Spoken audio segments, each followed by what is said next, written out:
Australia Prime Minister, in less than 24 hours, decided to support the buying of nuclear submarines from the US and UK, and in just 2 days after announcement flew to America to seal the deal.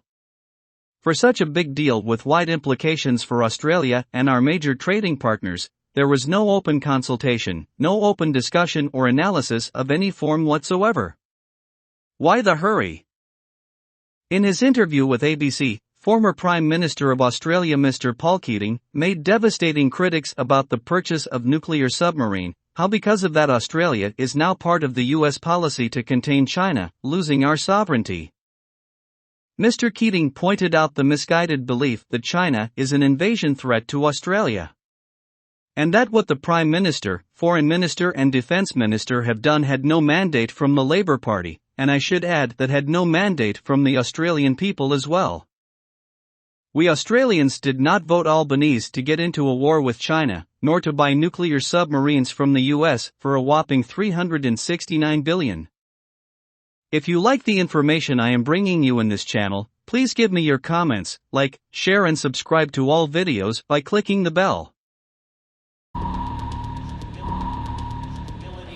Prime Minister Anthony Albanese and his government may have briefly basked in the sense yesterday that its momentous commitment to buy US nuclear-powered submarines and later to jointly build British ones may have finally addressed Labor's long political vulnerability on national security.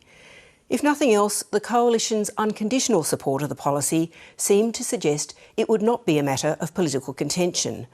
But at the press club today, former Prime Minister Paul Keating's savage criticism of his own party's policy decision was devastating. What Anthony Albanese has done this week, he screwed into place the last shackle in the long chain which the Americans have laid out to contain China.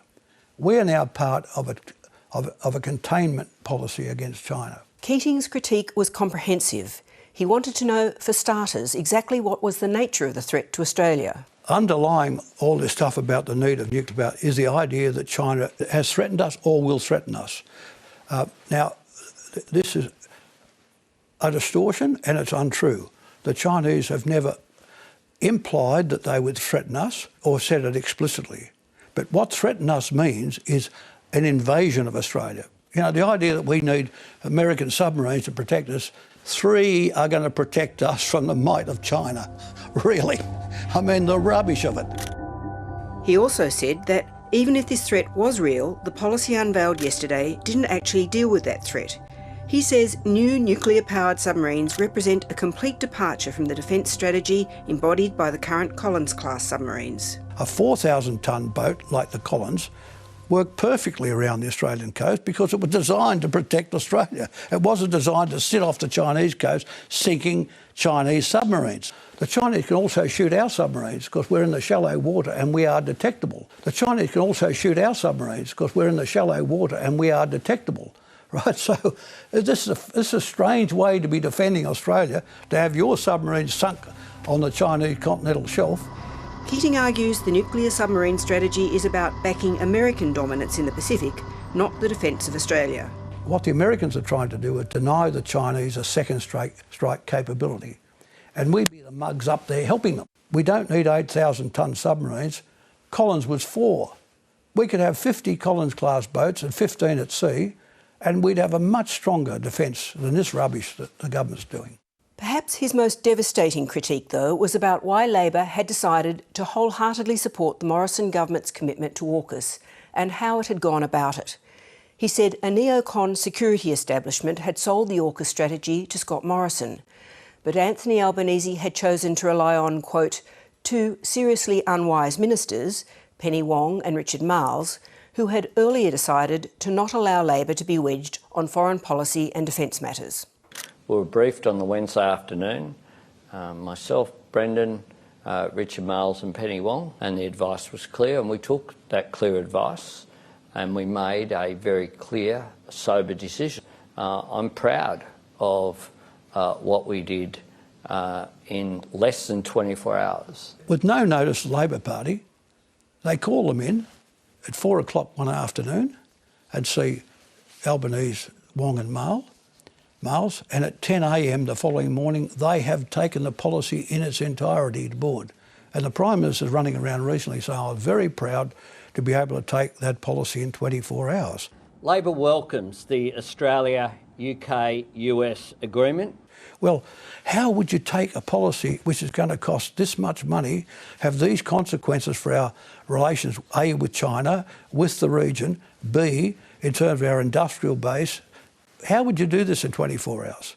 You can only do it if you have no perceptive ability to understand the weight of the decisions you're being asked to make. It's, other people call it incompetence. Paul Keating was not the only former Prime Minister to question yesterday's announcement today. Malcolm Turnbull famously did the deal with French President Emmanuel Macron to buy submarines, but he joined the criticisms today of the New Deal.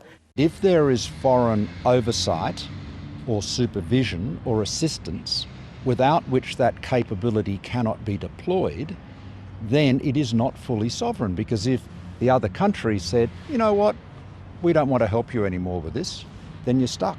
The reactor is run by the Americans, the control system is run by the Americans. Our sovereignty is just being peeled away by all this. There are billions of dollars going from Australia into the industrial shipbuilding base of both the United States and the United Kingdom. The big winners here financially are British shipbuilders and American submarine builders. I'd say in those branches of ours, when they work out that we have returned to Britain 230 years after we left, after the British dumped us all through these years, that we're going to bail the British BAE Systems and British aerospace companies and submarine companies out. There's no mandate inside the Labor Party, no mandate for what Prime Minister Albanese, Foreign Minister Penny Wong and Richard Marles are doing. No mandate. Thanks for watching.